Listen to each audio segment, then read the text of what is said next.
Good morning, Heather. Would you like to have a coffee with me today? Oh, I would love to, even though I can't drink coffee.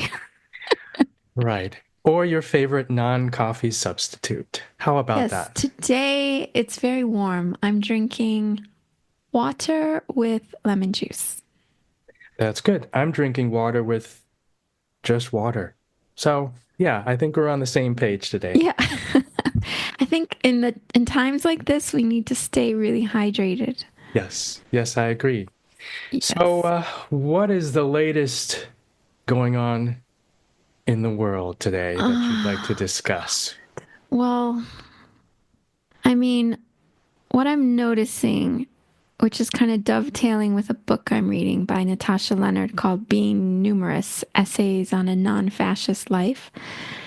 And I'm thinking about how, and this is going back to Trump, of course, but it's affecting people all over the world, just like we Yes. talked about last week. Yes. And so I'm thinking about how it seems like there's a consensus that the party of opposition is not doing anything. Sorry to make you spit out your water. Uh, and really, their role is to oppose, and they're not doing a good job. And what I think the reason, well, yeah, I'm not like so educated and knowledgeable on this stuff that I can really say. But what I'm really thinking about is how liberals, like they say this in the book, how liberals are more like they tend to prioritize order over justice. And in order to like face and undermine fascism, it's going to look a little disorderly.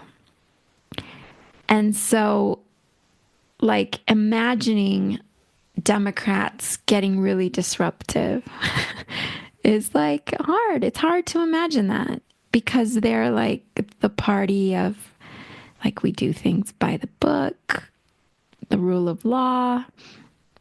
Supposedly, we know that there's a lot of stuff going on behind the scenes, but like this sense of like liberals who want the Democrats to do something, they probably are very uncomfortable with what actually would need to be done. And it's interesting, there's a lot of talk around how Trump supporters, MAGA, Make America Great Again, they're starting to get a bit uneasy about what's going on because it's not what they voted for, like the state interference, the foreign interference. Like the point was to like not go after like what's happening in South Africa, for example. Like Trump is now, like following Musk wants something to happen. So they're going to punish South Africa. I'm pretty sure MAGA folks are like, what are you doing talking about South Africa? Like America first. And then the idea that, states are supposed to be kind of autonomous, and yet the Musk and his federal gang are like going into states and like doing stuff, that affects states. So that feels really like, I mean, if you're going to start upsetting the MAGA supporters, they're the ones who are armed. And I just kind of feel like you're going to get into what was it, Waco or something, where you got the FBI, although I don't know. Yeah, I guess it could be the FBI this time. FBI against state autonomous people. Like it just feels like something like that's going to happen because there's a big clash of worldviews when you put Musk with Trump. Um, that's kind of what's on my mind. Yeah, I think and I've got this long-standing tendency of how do we talk specifically. I feel like in this area, there are, well, certainly I'm not necessarily super informed on all the different positions, um, and maybe I might say the subcultures or the subpositions of people who voted for Trump. What is coming to my mind right now is a video, which I wish I could provide the name of the person who recorded it, but it was somebody who, after the election, walked around the Bronx here in New York City, USA, with a camera and asked people who voted for Trump why they did so. And there are some different reasons.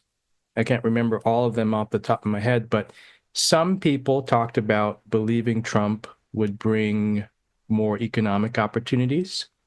Some people talked about the idea that Trump would end the quote unquote war in Gaza. So that's this America First type of thing. I think a few people did talk about immigration, but at least in that video, which of course is a tiny, tiny sample, you are correct. Was nobody talking about taking back the Panama Canal because of Chinese interference or doing things to South Africa or taking over the Treasury Department and shutting down USAID. So it brings me this feeling of, number one, who is in charge? And number two, to what degree was all of this stated in advance? Because I want to be clear, many of the things that are happening were stated in advance by Donald Trump before the election. And of course, I'm referencing Project 2025, which has been available publicly for however long it's been, at least a year or 2 years, maybe. And people could just go in and read it. So I'm also thinking back to two posts I saw on LinkedIn over the weekend. And one post by someone who is in Canada talked about the American people as essentially suffering from being played by Donald Trump and his followers. And in fact, this person even compared Americans to victims of domestic violence, the idea of gaslighting, the idea of trapping, of coercion, etc. And that same day, I saw another post from another person in Canada who said that they were infuriated by that first post. And this person brought the message that Americans are adults. They should not be treated like children and certainly should not be compared to domestic violence victims. That people knew what was going to happen if they voted for Trump, and they voted for Trump anyway. So I don't like to think in binaries. I certainly don't resonate, or I should say, I no longer resonate with this idea of between two extremes lies the truth. I feel like that's an oversimplification. But I see these two different posts as two different framings. I don't necessarily see them as opposites, but as different framings. So in the mix of all this, and I think I use the word mix intentionally because it is like just a mess. There are different themes that are coming out. This idea that there are people who wanted certain things to happen, hence they voted for Trump. The idea that there are people who didn't want certain things to happen, so they voted for Trump, or in many cases, they stayed home. So I think in terms of electoral count, in the popular vote, I should say not electoral, but the popular vote in terms of counts, I think Trump was up plus 3 million over 2020, while the Democrats were down. One source said down almost minus 10 million. So somebody might say that and say, oh, well, Trump didn't win. Biden actually lost, or the Democrats actually lost. A number of posts have said, actually, there's not a mandate. It wasn't actually a blowout. Trump was actually super close compared to blowouts in the past, like Reagan carried every state except one, so on and so forth. So I'm trying to hold on to the nuances of what is going on in the context of what you're saying, which is there are things that people voted for, and then there are things that they didn't vote for that weren't talked about that are actually happening right now. Yeah. I mean, I think that they would want USAID to be shut down because they want the money to be for Americans and not across the world. Panama Canal, I think they would say that, yeah, if they're getting a raw deal, that they should be able to control. Like, they just think Americans should control anything related to the U.S. Greenland is strategic, like, yeah, take it, whatever. And I don't think, from the interviews I've seen, I think a lot of people didn't know what they were voting for because people aren't informed, So it's like Project 2025, a Heritage Foundation thing. Trump had distanced himself from it.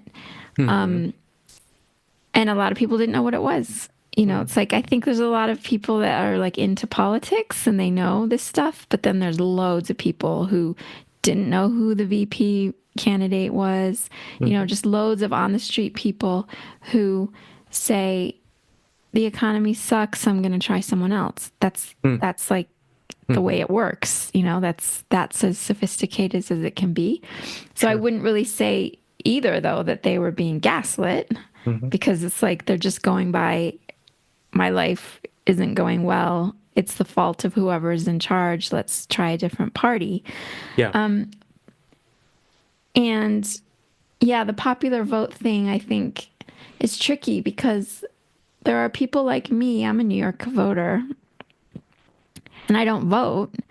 Even if I wanted to vote, I wouldn't, because it's always going to be like, if I was having to vote for the Democrat, to keep Trump out, like, New York's already going to vote that. So I don't need to vote. So you don't really get a good sense of what the popular vote means, because other people will say, I'm not going to bother voting because I already know Trump's going to win and I want him to win. Like, you've just got all kinds of people like that because of our stupid system. So I think it's really hard. I think it's interesting to look at swing states, like specifically swing states, what happened, why they voted, why they didn't. But like, you bringing up what people said on the street is really important, because remember last week we named our episode after a chapter of Timothy Snyder's pamphlet on tyranny. And 4 years ago, I read his book called The Long Road to Unfreedom, I think it's called. And it was about Russia and Putin and where we'd gotten like that. But then it relates as well to things like Trump. And he said, like, one of the best, well, maybe he didn't say best ways, but he said an important way to counter fascism is through local journalism, because we don't know what's going on concretely on the ground. And so if we're only looking at these big, stories, headlines, we're not really getting a sense. And I was listening to a podcast yesterday where they were talking about how, like, we don't even know, like, the extent of which nonprofits are losing their funding right now, because the national media isn't covering it. They're not going around and asking, like, what's happening with you? What's happening with you? The Democrats aren't doing anything. They did a protest, I think, outside something or whatever. But they aren't even like doing a good job, like of like making themselves known as like we are in opposition. But like local journalism would mean that people would get a sense of what the impact is. Like, I was hearing stories of like charities that provide dialysis, and there are these nonprofits that get their funding through grants, but they're not given the grant Yes. completely up front. So it's like if there's a freeze, which there was Yes. and continues to be for some people, then you would normally say, okay, I've got someone who needs dialysis tomorrow, whatever. And then the money's released. And if the money's not there to be released, I mean, this is affecting people's lives. I know I talked about AIDS and Yes. all that last week. But like, if we don't know what's going on locally, then we can't connect the dots. We can't have solidarity with people around us if we don't know what's going on. And so he was really making a very strong case for local journalism to return because we know it's been bought out. I don't even know the statistics in the United States of Sure. the couple of people who own like all of the media in the United States, all sources of news. Yeah, so I think that, I would love to see like us fighting fascism through an educated way, a way where we know what's going on. And liberals need to come around to the idea that you don't fight fascism with reason. Hmm. This book was saying how the Natasha Lennard book was saying how fascists, their first principles are power and domination. Mhm. So that's what you're up against. You're not up against like reason and liberal values. You're up against illiberal, which is why anti-fascism, she says, is an illiberal intervention. Mhm. But that's like we have to be. She calls it anti-fascisting, even Mhm. though we might not be able to do it perfectly.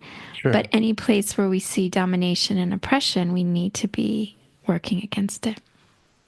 So, as we close out our discussion today, I'd just like to build on what you've talked about in the context of media.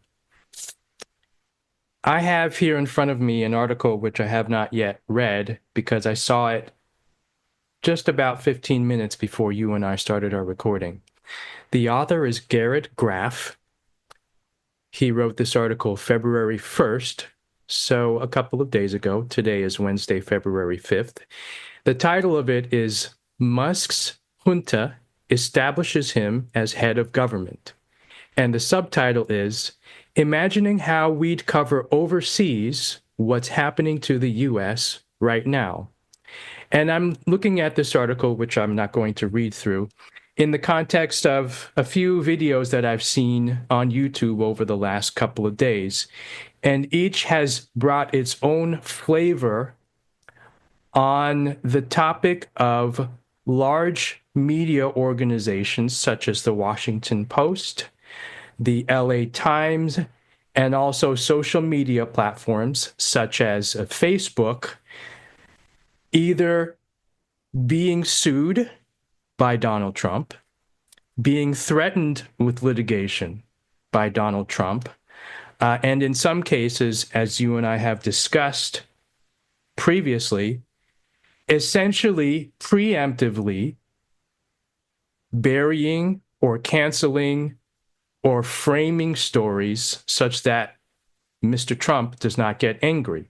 So many folks talked about, as an example, Jeff Bezos saying, we are not going to, the Washington Post is not going to endorse a presidential candidate.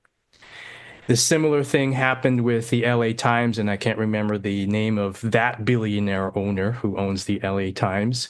And so, in the context of media, particularly at the national level, we are seeing, and I want to say this carefully, we are seeing the incentive structure becoming such that these outlets are disincentivized against criticizing what I hope many people see with their own eyes. So you and I have a long running theme of discussing what does it mean to meet people's needs, especially in a focus in a local way. I believe that, yes, there are things that we need to be doing that on the surface don't scale. But the reason why they don't scale is because these things we need to be doing speak to specific people's situations in specific ways. And your dialysis example is a perfect example. It takes the broad and the abstract and makes it concrete and real in the literal sense of here is something that's happening. Here is something that has happened. Here is something that very well may happen. Yeah. I mean, I know we're almost done with our coffee. I can just see like 3 drops left.